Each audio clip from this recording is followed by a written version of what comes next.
So I'm just here outside after a meeting about the IDSR. You've got those 5 quintiles, haven't you? And it depends on the distribution basically as to how useful they are. So sometimes you might have quite a wide distribution, so you'd have a really sort of curved histogram, whereas other times you'd have a very narrow distribution where all the concentration is very much in the middle of the histogram. And what that means is that sometimes the difference between Q2 and Q4 can be really, really small. Whereas you would look at it and you think, well, this school's got Q2 and this school's got Q4, and therefore this school is much better than the other.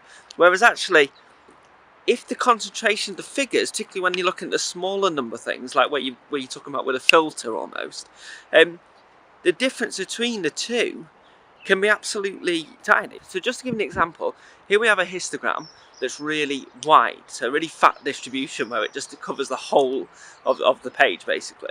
And here we have one where it's much more concentrated. Now, you don't know when you're looking at the IDSR whether you're looking at the wide distribution or whether you're looking at the very narrow distribution. And due to that issue, when you're looking at it, you don't know if the difference between Q2 and Q4 is particularly large, particularly small.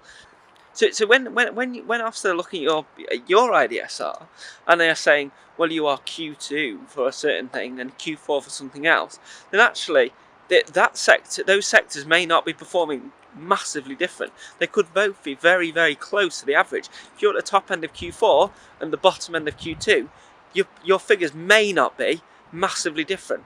This concerns me that this isn't sort of raised and isn't sort of made as like a key point, because if you are talking a very small difference, then this should surely be sort of noted and be sort of fairly obvious on the form, whereas actually it doesn't tell you at all about whether these are wide distributions or narrow distributions.